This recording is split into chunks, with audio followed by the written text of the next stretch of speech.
देव भगवान की जय। प्यारे कृष्ण कन्हैया लाल की जय। श्री कूर्म पुराण 32वां अध्याय। व्यास जी द्वारा वाराणसी के मध्यमेश्वर महादेव तथा मंदाकिनी की महिमा का वर्णन। सूत जी बोले, वहाँ कपर देश के समीप में बहुत वर्षों तक निवास कर भगवान प्रभु वेदव्यास पुनः मध्यमेश्वर का दर्शन करने गए। वहाँ ऋषि समूहों से सेवित स्वच्छ जल वाली पवित्र मंदाकिनी नामक नदी का दर्शन कर मुनि प्रसन्न हो गए। उसे देखकर पवित्र आत्मभाव वाले तथा स्नान के विधान को जानने वाले उन द्वैपायन प्रभु ने मुनियों के साथ स्नान किया, विधिपूर्वक देवताओं, ऋषियों तथा पितरों का तर्पण किया और नाना प्रकार के पुष्पों द्वारा लोक के आदि कारण भाव की पूजा की। प्रमुख शिष्यों के साथ सत्यवती के पुत्र व्यास ने उस क्षेत्र में प्रवेश कर त्रिशूलधारी ईशान मध्यमेश्वर का पूजन किया। तदनंतर सारे शरीर में भस्म धारण किए हुए शांत पाशुपत लोग अर्थात पशुपति के भक्तगण पाशुपत ईश्वर मध्यमेश्वर रुद्र का दर्शन करने आए। उनका मन ओमकार के जप में लगा था। वे सभी वेदों के अध्ययन में तत्पर थे। वे शुक्ल यज्ञोपवीत धारण किए हुए थे, कोई जटा रखाए थे और कोई मुंडित थे। कुछ कौपीन वस्त्र धारण किए थे तो दूसरे वस्त्र रहित थे। वे ब्रह्मचर्य परायण, शांत, वेदांत के ज्ञान में तत्पर थे। विप्रो शिष्यों से घिरे हुए द्वैपायन मुनि को देखकर यथोक्त विधि से उनका पूजन कर उन्होंने पाशुपत भक्तों ने यह वचन कहा, महामुने, आप कौन हैं? शिष्यों के साथ कहाँ से आए हैं? तब पैल आदि व्यास शिष्यों ने उन ब्रह्म भाव को प्राप्त ऋषियों से कहा, ये सत्यवती के पुत्र कृष्ण द्वैपायन व्यास मुनि हैं। ये स्वयं ऋषिकेश हैं जिन्होंने वेदों का विभाजन किया। पिनाक को धारण करने वाले साक्षात प्रभु महादेव ही अपने अंशांश से इनके शुक नामक पुत्र हुए। वे सभी भावों से परम भक्ति के द्वारा साक्षात महादेव शंकर के शरणागत हुए हैं और जिन्हें ईश्वर संबंधी परम ज्ञान उपलब्ध है। तब वे सभी पशुपति के भक्त प्रसन्न हो गए, उन्हें रोमांच हुआ आया।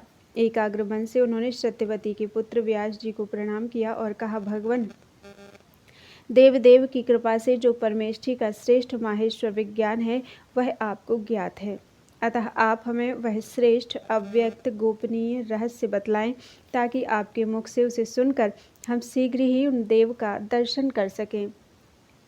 तदनंतर सुमंतु आदि उन प्रमुख शिष्यों को विदा कर योगविदों में श्रेष्ठ व्यास ने उन योगियों को श्रेष्ठ ज्ञान बतलाया।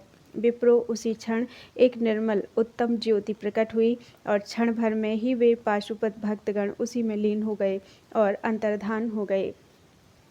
तदनंतर पैल आदि प्रमुख शिष्यों को बुलाकर श्रेष्ठ ब्रह्मज्ञानी भगवान व्यास ने मध्यमेश का महात्म्य उन्हें बतलाया। स्वयं भगवान महेश्वर देव देवी के साथ तथा रुद्रगणों से घिरे नित्य इस स्थान पर रमण करते हैं। यहीं पर पूर्व काल में देवकी के पुत्र विश्वात्मा ऋषिकेश कृष्ण हरि पाशुपतों से आवृत्त रहते हुए समस्त शरीर में भस्म धारण कर रुद्र तत्व के अनुसंधान में तत्पर हुए थे तथा पाशुपत व्रत धारण कर शंभु की आराधना करते हुए 1 वर्ष तक निवास किए थे।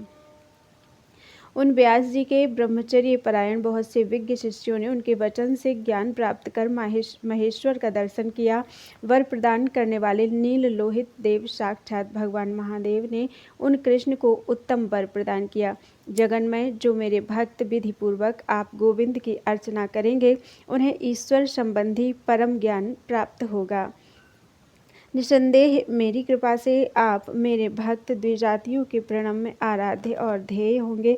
जो यहाँ स्नान कर पिनाकी रुद्र देवेश्वर का दर्शन करेंगे उनके ब्रह्म हत्या आदि सभी पाप शीघ्र ही नष्ट हो जाएंगे। जो पाप कर्म परायण भी मनुष्य यहाँ प्राणों का त्याग करेंगे वे परम स्थान को प्राप्त करेंगे, इसमें कोई विचार नहीं करना चाहिए। विप्रो वे निश्चय ही धन्य हैं जो मंदाकिनी में स्नान कर ईश्वर महादेव मध्यमेश्वर की पूजा करते हैं।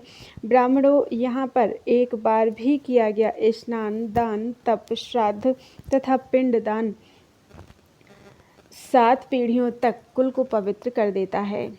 सूर्य के राहु से ग्रस्त किए जाने पर अर्थात ग्रहण काल में सन्निहिति कुरुक्षेत्र तीर्थ में स्नान करने से जो फल मनुष्य को प्राप्त होता है उससे 10 गुना अधिक फल यहाँ मंदाकिनी में स्नान से प्राप्त होता है।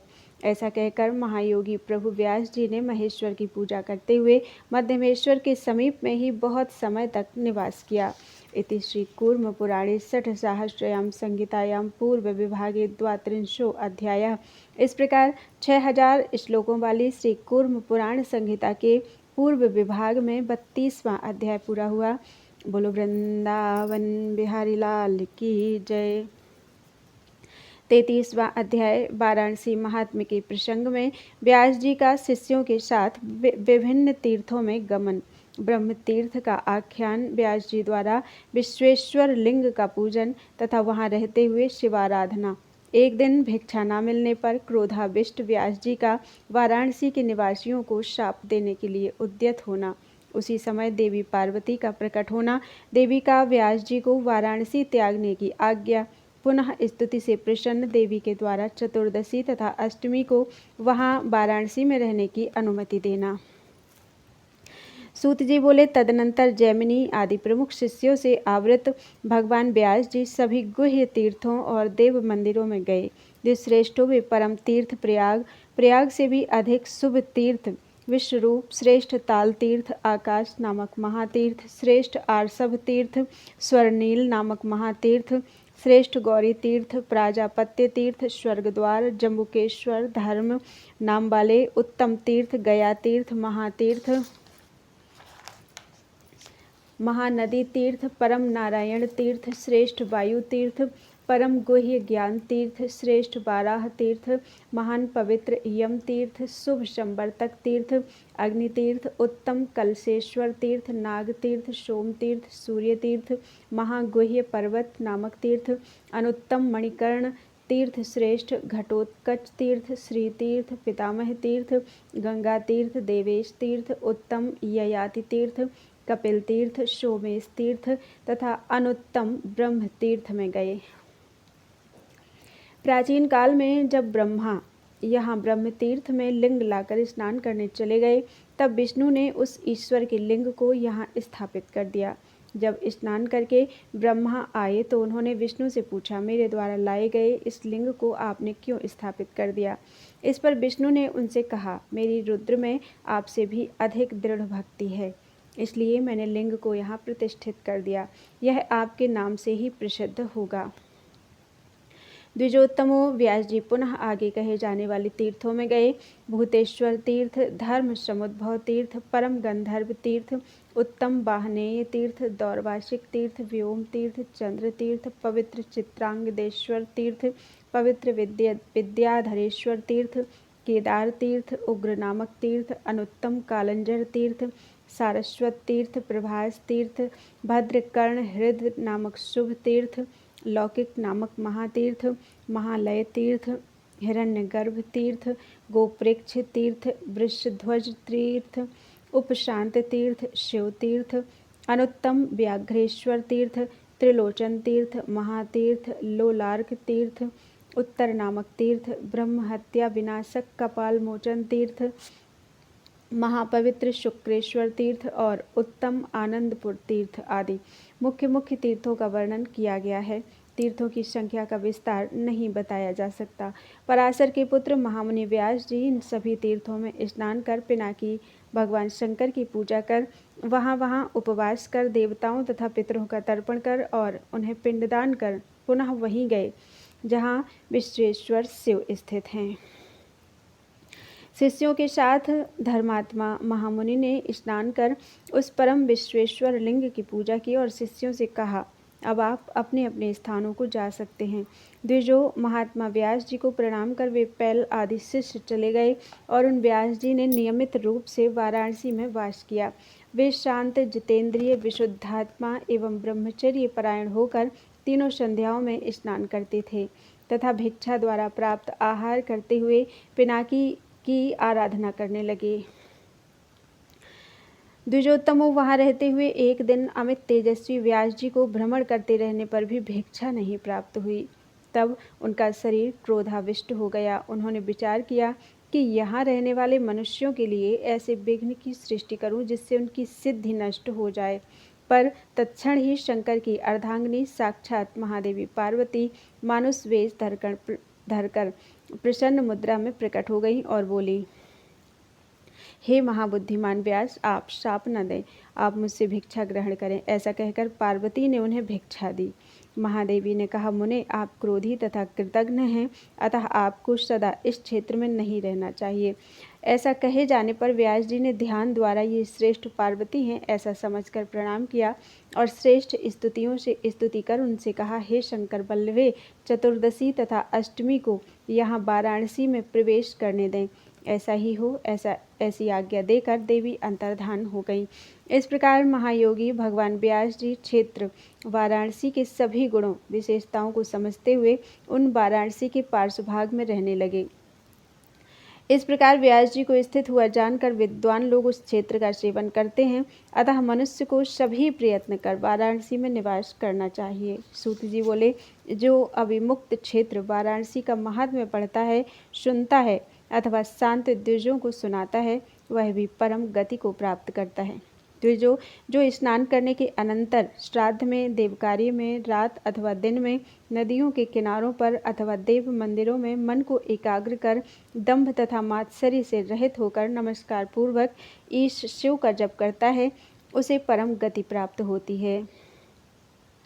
इति श्री कूर्मपुराणे षट्सहस्रयां संहितायां पूर्व विभागे 33 अध्यायः।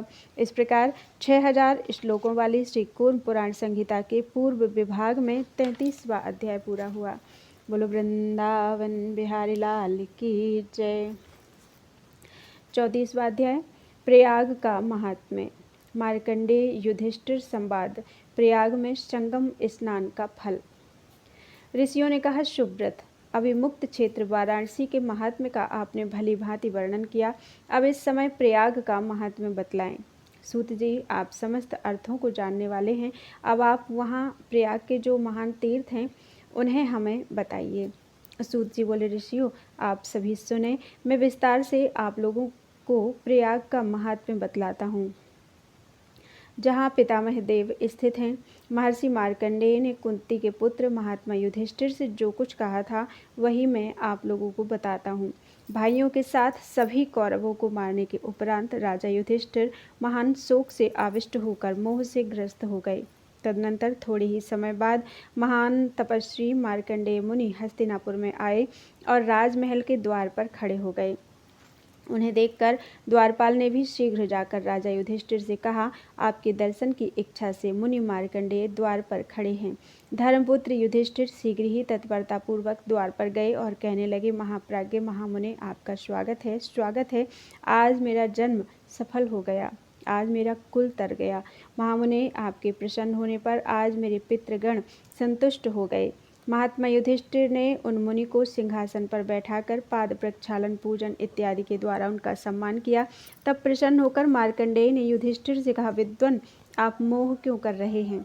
सभी कुछ जानकर ही मैं यहाँ आया हूँ। तदनंतर राजा युधिष्ठिर ने प्रणाम कर महामुनि से कहा, आप संक्षेप में कोई उपाय बतलाएं जिससे मैं पापों से मुक्त हो सकूं। हे मुनिश्रेष्ठ, हमने युद्ध के प्रसंगवश कौरवों के साथ अनेक निरपराध मनुष्यों को युद्ध में मारा है, अतः आप वह कोई उपाय बतलाएं जिससे हिंसा जनित दोष एवं जन्मांतर में किए गए पापों तथा इस पाप से भी मुक्ति मिले। मार्कंडेय ने कहा, हे राजन, भारत महाभाग, आप जो मुझसे पूछते हैं उसे सुने। मनुष्यों के लिए पाप को नष्ट करने हेतु प्रयाग की यात्रा करना श्रेष्ठ है। वहाँ सभी देवताओं के ईश्वर महादेव रुद्रदेव और स्वयंभू भगवान ब्रह्मा देवताओं के साथ विराजमान हैं। युधिष्ठिर बोले, भगवान, मैं सुनना चाहता हूँ कि प्रयाग जाने का क्या फल है, वहाँ मरने वालों की कौन सी गति होती है और वहाँ स्नान करने वालों को क्या फल मिलता है, जो प्रयाग में निवास करते हैं उन्हें क्या फल मिलता है। आपको यह सब कुछ ज्ञात है, अतः मुझे वह सब बताएं और आपको नमस्कार है। मार्कंडेय ने कहा, वत्स, प्राचीन काल में महर्षियों द्वारा कही गई प्रयाग की महिमा एवं प्रयाग निवास का फल आदि जो कुछ मैंने सुना है उसे मैं भली भांति आपको बतलाऊंगा। यह प्रजापति क्षेत्र तीनों लोकों में विख्यात है। यहाँ पर स्नान करने वाले स्वर्गलोक में जाते हैं और जो यहाँ मृत्यु को प्राप्त होते हैं उनका पुनर्जन्म नहीं होता। यहाँ ब्रह्मा आदि देवता मिलकर प्रयाग निवासियों की रक्षा करते हैं और सभी पापों को दूर करने वाले अन्य भी अनेक तीर्थ यहाँ हैं। मैं सैकड़ों वर्षों में भी उनका वर्णन नहीं कर सकता। तथापि संक्षेप में ही प्रयाग की महिमा का कीर्तन करता हूँ। 60,000 धनुष जाह्नवी गंगा की रक्षा करते हैं और 7 अश्वों को वाहन बनाने वाले सविता देव सदा यमुना की रक्षा करते हैं। प्रयाग में विशेष रूप से इंद्र स्वयं निवास करते हैं। समस्त देवों से युक्त विष्णु प्रयाग मंडल की रक्षा करते हैं। प्रयाग के विशाल बट वृक्ष की रक्षा हाथ में त्रिशूल धारण करने वाले महेश्वर नित्य करते हैं और सभी पापों को हरने वाले इस शुभ स्थान की रक्षा सभी देवता करते हैं। हे नराधिप, जो लोग अपने कर्मों से घिरे हैं तथा जिनका छोटे से भी छोटा पाप बचा रहता है, वे लोग उस मोक्ष पद को प्राप्त नहीं करते, किंतु प्रयाग का स्मरण करने वाले का यह सभी कुछ पाप एवं कर्म नष्ट हो जाता है। इस प्रयाग तीर्थ के दर्शन करने से, नाम का संकीर्तन करने से अथवा यहाँ की मिट्टी का स्पर्श करने से भी मनुष्य पाप से मुक्त हो जाता है। राजेंद्र, यहाँ प्रयाग में 5 कुंड हैं जिनके बीच में जाह्नवी गंगा स्थित हैं। प्रयाग में प्रवेश करने वाले का पाप तत्क्षण ही नष्ट हो जाता है।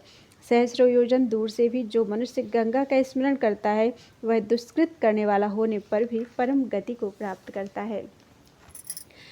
हे राजेंद्र, प्रयाग का नाम कीर्तन करने से मनुष्य पाप से मुक्त हो जाता है और इसका दर्शन करने से उसे सर्वत्र मंगल ही मंगल दिखाई पड़ता है तथा यहाँ आचमन, इसके जल से स्नान करने से स्वर्गलोक में प्रतिष्ठा प्राप्त होती है।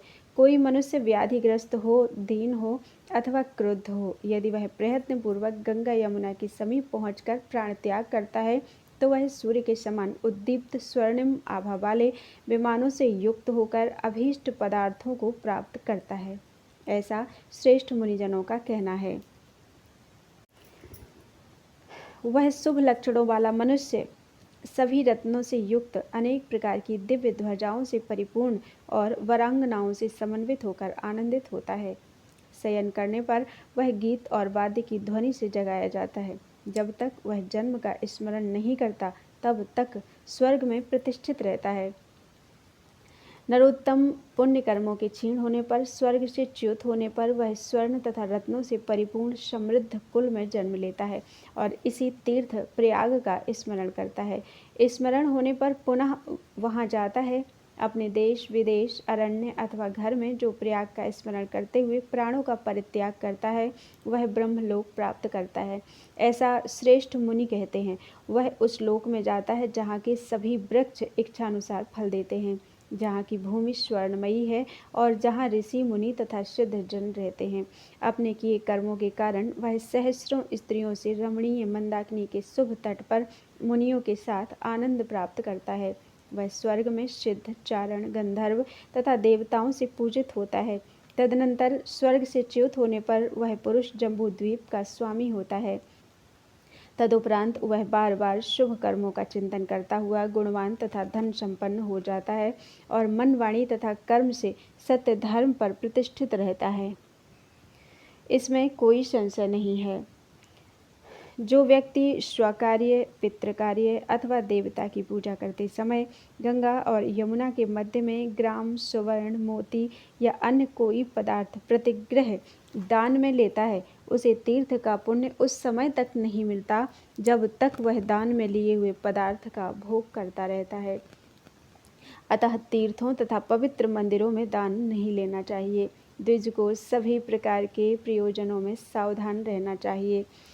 श्रेष्ठ युधिष्ठिर, जो व्यक्ति प्रयाग में कपिल अथवा पाटल वर्ण की सुवर्ण मंडित सींग वाली, रजत मंडित खुरों वाली, वस्त्र से आच्छादित कंठ वाली पयस्विनी गाय का दान करता है, वह उतने 1000 वर्षों तक रुद्र लोक में पूजित होता है जितने उस गाय के शरीर में रोम होते हैं। इति श्री कूर्म पुराणे षट्सहस्रयां संहितायां पूर्व विभागे चतुस्त्रिंशो अध्यायः। इस प्रकार 6000 श्लोकों वाली श्री कूर्म पुराण संहिता के पूर्व विभाग में 34वां अध्याय पूरा हुआ। बोलो वृंदावन बिहारी लाल की जय। 35वां अध्याय प्रयाग महात्म्य, प्रयाग के विभिन्न तीर्थों की महिमा, त्रिपथगा गंगा का महात्म्य, गंगा स्नान का फल। मार्कंडेय ने कहा, वत्स, ऋषियों के द्वारा प्रतिपादित विधान के अनुसार तीर्थ यात्रा की विधि के क्रम को मैंने जैसे देखा और सुना, वह तुमसे कहता हूँ। प्रयाग तीर्थ की यात्रा करने वाला कोई मनुष्य यदि कहीं बैल पर आरूढ़ होकर गमन करता है तो उसका भी फल सुनो। वह व्यक्ति 10,000 कल्पों तक घोर नरक में वास करता है, क्योंकि गऊ का भयंकर दारुण क्रोध इसके बाद ही दूर होता है। बैल को सवारी बनाने वाले मनुष्य के पितर उसका तर्पण आदि में दिया जल ग्रहण नहीं करते। जो अपने सभी पुत्रों एवं बालकों को अपने ही समान यहाँ प्रयाग में स्नान कराता है तथा उन्हें गंगा यमुना का जल पिलाता है और उनके हाथों ब्राह्मणों को दान कराता है, उसे उत्तम गति प्राप्त होती है। जो मनुष्य ऐश्वर्य, लोभ या मोहवश यान द्वारा तीर्थ में जाता है, उसकी वह तीर्थ यात्रा निष्फल होती है। इसलिए तीर्थ यात्रा में यान का परित्याग करना चाहिए। जो व्यक्ति गंगा यमुना के मध्य आर्ष विवाह पद्धति से अपने ऐश्वर्य के अनुकूल धन का व्यय कर कन्या का दान करता है, वह उस कर्म के कारण घोर नरक का दर्शन नहीं करता और उत्तर कुरु में जाकर अनंत काल तक आनंदोपभोग करता है। प्रयाग में अक्षय वटवृक्ष के नीचे जाकर जो प्राणों का परित्याग करता है, वह सभी लोकों का अतिक्रमण कर रुद्रलोक को जाता है। वहाँ ब्रह्मा आदि देवता, दिक्पालों सहित दिशाएं, लोकपाल, सिद्ध लोक में मान्य पितर, सनत कुमार आदि प्रमुख तथा दूसरे ब्रह्मर्षि, नाग, सुपर्ण एवं सिद्धगण तथा भगवान हरि और प्रजापति प्रभृति नित्य निवास करते हैं। गंगा यमुना के मध्य को पृथ्वी का जघन कहा गया है। हे राजा शार्दूल, प्रयाग तीनों लोकों में विख्यात है। वहाँ गंगा यमुना के संगम पर जो कठोर व्रत धारण कर अभिषेक स्नान करता है, वह अश्वमेध तथा राजसूय यज्ञों के समान फल प्राप्त करता है। न ते जीवन्ति लोकेस्मिन् यत्र तत्र युधिष्ठिर, ये प्रयागं न संप्राप्तास् त्रिषु लोकेषु विश्रुतम्। हे तात, माता के कहने अथवा अन्य लोगों के कहने पर भी प्रयाग जाने की बुद्धि का उत्क्रमण अर्थात परित्याग नहीं करना चाहिए। हे कुरुनंदन, यहाँ पर प्रमुख 10,000 तीर्थ तथा 60 करोड़ दूसरे तीर्थों का सान्निध्य है। योग युक्त सत्वगुणी मनीषी की जो गति होती है, वही गति गंगा यमुना के संगम पर प्राण त्याग करने वाले की होती है। हे युधिष्ठिर, तीनों लोकों में विख्यात प्रयाग में जो नहीं पहुँचते, जहाँ कहीं भी निवास करने वाले वे लोग इस संसार में जीवित रहते हुए भी मृतक के तुल्य हैं। इस प्रकार परम पद रूप इस प्रयाग तीर्थ का दर्शन कर मनुष्य सभी पापों से उसी प्रकार मुक्त हो जाता है जैसे चंद्रमा राहु से मुक्त हो जाता है। यमुना के दक्षिण किनारे पर कंबल और अश्वतर नामक 2 नाग स्थित हैं। वहाँ स्नान करने और जल पीने से सभी पापों से मुक्ति हो जाती है। धीमान महादेव के उस स्थान पर जाकर मनुष्य अपने को तथा 10 पूर्व की और 10 बाद की सभी पीढ़ियों को तार देता है। वहाँ स्नान करने से मनुष्य अश्वमेध का फल प्राप्त करता है तथा महाप्रलय पर्यंत स्वर्ग लोक प्राप्त करता है। हे राजन, गंगा के पूर्वी तट पर तीनों लोकों में विख्यात सर्व सामुद्र नामक गह्वर तथा प्रतिष्ठान प्रसिद्ध है। वहाँ ब्रह्मचर्य पूर्वक तथा क्रोध जयी होकर 3 रात्रि निवास करने वाला मनुष्य सभी पापों से निर्मुक्त होकर अश्वमेध का फल प्राप्त करता है। प्रतिष्ठान नामक स्थान के उत्तर तथा भागीरथी के बाईं ओर तीनों लोकों में विख्यात हंस प्रपतन नामक तीर्थ है। उसके स्मरण मात्र से अश्वमेध यज्ञ का फल प्राप्त होता है और वहां जाने वाला व्यक्ति जब तक सूर्य एवं चंद्रमा हैं, तब तक स्वर्ग में प्रतिष्ठा प्राप्त करता है। जो व्यक्ति उर्वशी के हंस के समान अति धवल रम्य विस्तृत तट पर प्राणों का परित्याग करता है, उसका भी जो फल है वह सुनो। हे नराधिप, वह व्यक्ति 60,000 60,100 वर्षों तक पितरों के साथ स्वर्गलोक में निवास करता है। रमणीय संध्यावट के नीचे जो मनुष्य जितेंद्रिय होकर ब्रह्मचर्य पूर्वक पवित्रता से उपासना करता है, वह ब्रह्मलोक प्राप्त करता है। जो कोटि तीर्थ प्रयाग में स्थित तीर्थ में पहुंचकर प्राणों का परित्याग करता है, वह हजारों करोड़ वर्षों तक स्वर्गलोक में पूजित होता है। जहाँ बहुत से तीर्थों एवं तपोवनों से युक्त महाभागा गंगा विद्यमान है, उस क्षेत्र को सिद्ध क्षेत्र जानना चाहिए। इसमें किसी भी प्रकार का विचार संशय करना उचित नहीं है। गंगा पृथ्वी पर मनुष्यों को तारती हैं, नीचे पाताल लोक में नागों को तारती हैं और ध्युलोक में देवताओं को तारती हैं, इसलिए ये त्रिपथगा कही जाती हैं। जितने वर्ष तक पुरुष की अस्थियां गंगा में रहती हैं, उतने हजार वर्षों तक वह स्वर्ग लोक में पूजित होता है। गंगा सभी तीर्थों में परम तीर्थ और नदियों में श्रेष्ठ नदी है। वह सभी प्राणियों, यहाँ तक कि महापातकियों को भी मोक्ष प्रदान करने वाली हैं। गंगा स्नान सर्वत्र सुलभ होने पर भी गंगा द्वार, हरिद्वार, प्रयाग एवं गंगा सागर इन 3 स्थानों में दुर्लभ होती हैं। उत्तम गति की इच्छा करने वाले तथा पाप से उपहत चित्त वाले सभी प्राणियों के लिए गंगा के समान और कोई दूसरी गति नहीं है। यह सभी पवित्र वस्तुओं से अधिक पवित्र और सभी मंगलकारी पदार्थों से अधिक मांगलिक है। महेश्वर के मस्तक से होकर इस लोक में आने के कारण यह सभी पापों का हरण करने वाली और शुभ हैं। सतयुग में अनेक तीर्थ होते हैं। त्रेता का श्रेष्ठ तीर्थ पुष्कर है, द्वापर का कुरुक्षेत्र है और कलयुग में गंगा की ही विशेषता है।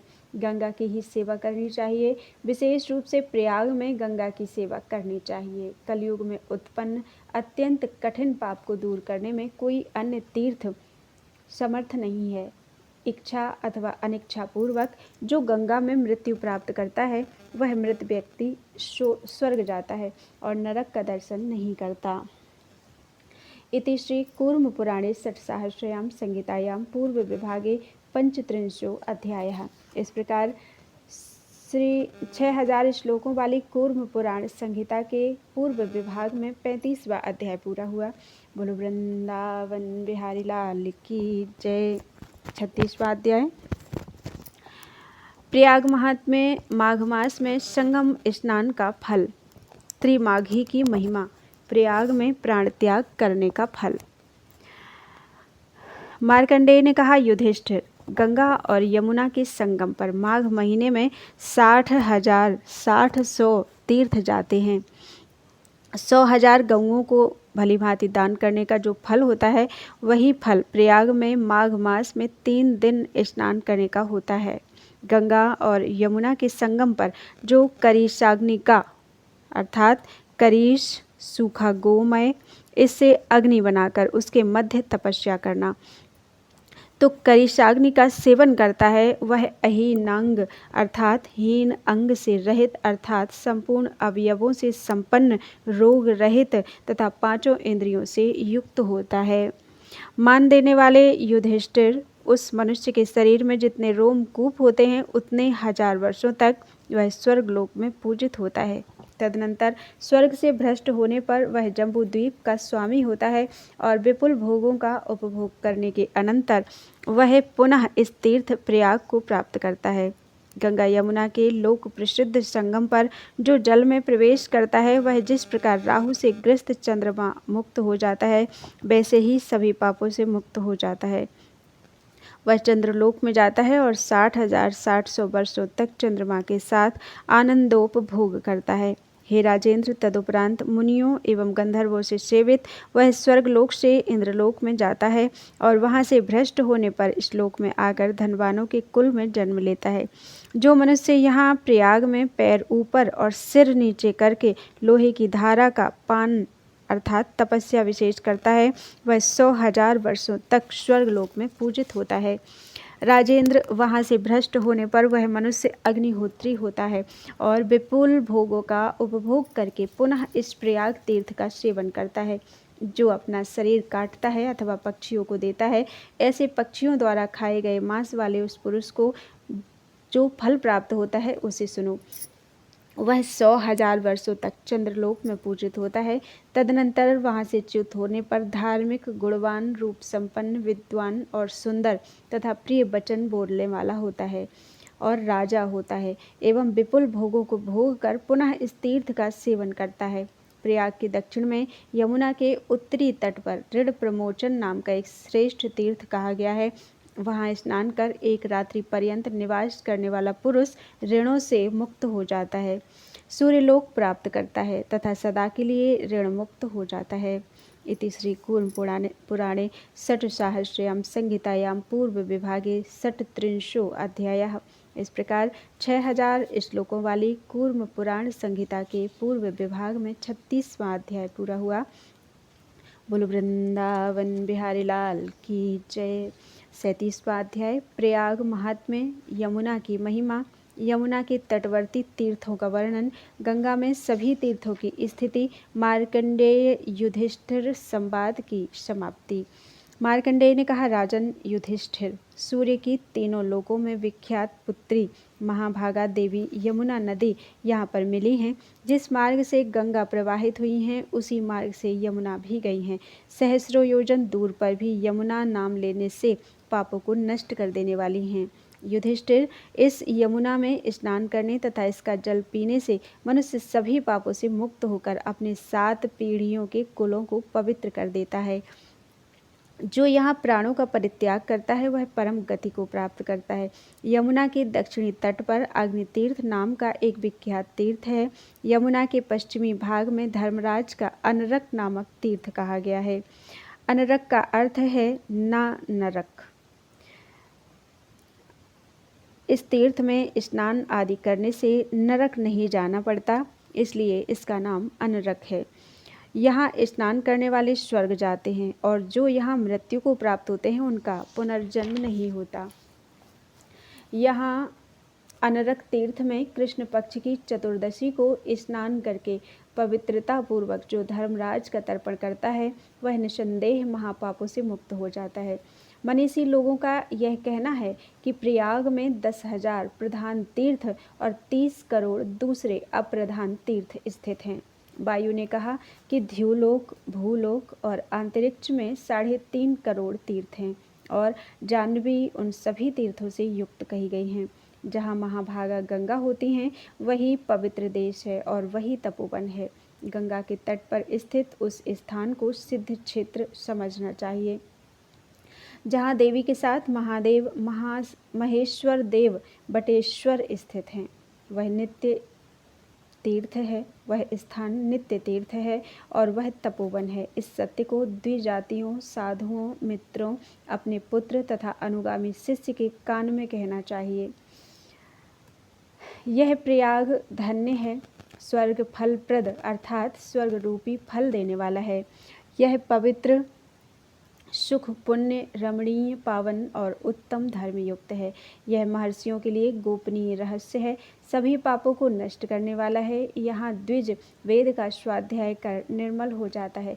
जो व्यक्ति नित्य पवित्रता पूर्वक इस पुण्य तीर्थ का वर्णन सुनता है वह जन्मांतर की बातों को स्मरण करने वाला हो जाता है और स्वर्गलोक में आनंद प्राप्त करता है।